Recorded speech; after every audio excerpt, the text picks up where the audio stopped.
Good morning, everyone. Hope everybody is fine and enjoying your wonderful day. So, in today's class, we are going to study about the unit number 3, the political concepts, basic concepts of the political science. As you all know, in the previous class, we have already completed the introduction part and about the sovereignty means the term and origin of the sovereignty, features and the aspects of this sovereignty. In today's class, we are studying in detail about the another basic concept, that is law. In today's class, we are going to study about the term and origin of the law, some definition which are related to law, and then sources. So, as you all know, being a student of political science, it is very important for us to understand about the functions and powers of the state and about the rights and duties, and then about the some basic concepts like sovereignty, law, liberty, equality, and rights. So now we are going to study in detail about the what is the meaning of law, why it is important for a human being. As you all know, man is a social animal. He lives in a society in order to fulfill his needs. Uh, he cannot live alone because he is dependent on society to lead a happy and comfortable life. As you all know, by nature, man is selfish and quarrelsome. To protect this nature and to avoid the conflicts and to provide security for the life and property of the people, we need some kind of institution. So then the government is formed and law is introduced to regulate the human behavior. So now let's look into what is the term and origin of the word law, means how the law originated. Law means it is very simple. Law means rules, regulation, or the principle of the state which is formulated and enforced by the government. Modern government is composed of three organs, namely legislature, executive, and judiciary. These three organs functions closely in relation to law. The term law is derived from old tectonic root word lag, which means something is fixed or even or uniform.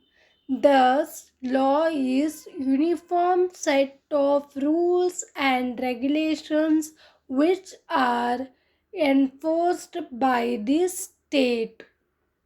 In political science, we study political law, which regulates the activities of the man as a member of the state. Political law deals with external behavior of human, though political law is the creation of customs, tradition, and religion. Equality are the foundations. Hence, law are recognized and enforced by the state. So law is very important element of the state which is helpful to regulate the human behavior. Without law it will become like a jungle where people will do anything according to their will. To protect this, government enforce the law to provide us peaceful and security for the people. Now let's look into some definition. According to John Astin, law is commanded given by superior to the inferior. According to John Astin, Astin says that law is a command which was given by the superior to the inferior. We can take here a superior like a king. He will order his subject to do such things. He will manage all the matters of the state, and he will also look after the welfare of the state and protect the people. All right. Now, according to T.H. Green, law is a system of rights and obligation which state enforce.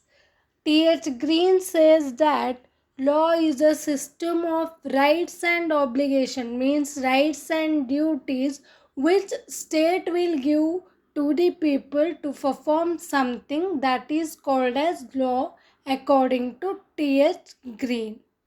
Now, Professor Holland says that law is a general rule of external human action enforced by the sovereign political authority.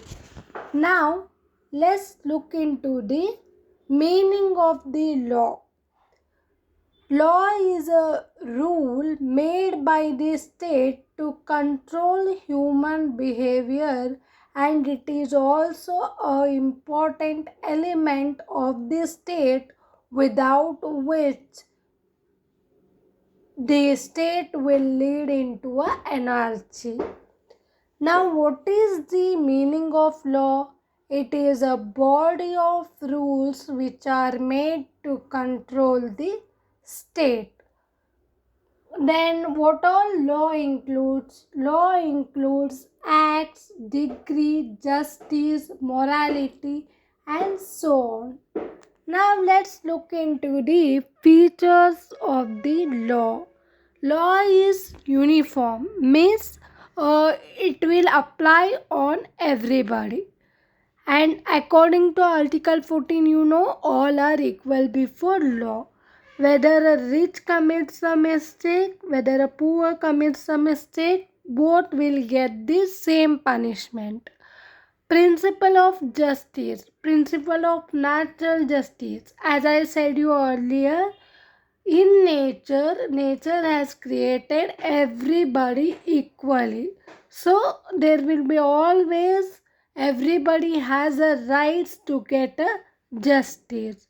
Impartiality, we should not do partiality when we are giving justice to someone.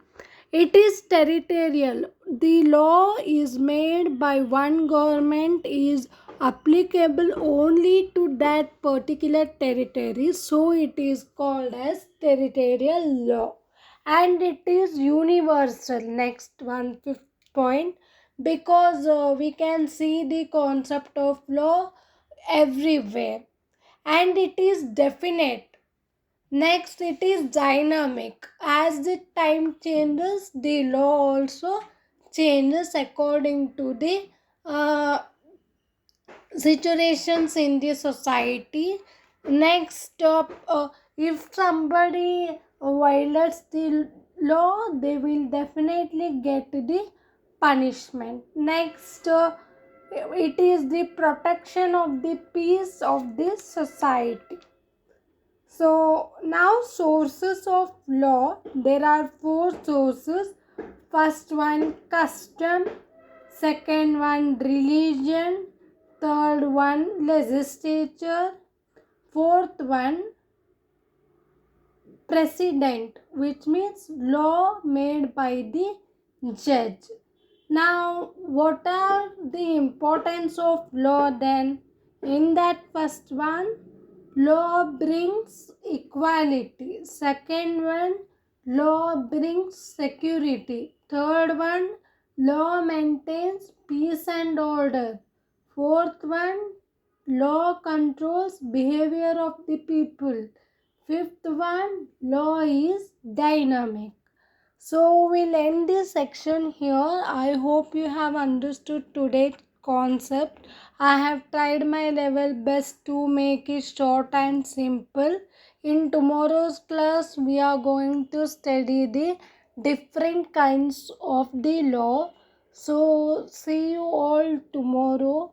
Please do subscribe to my channel for more interesting topics in the upcoming section, and please stay connected with me for the more informative videos. See you all tomorrow. Till then, take care and stay safe.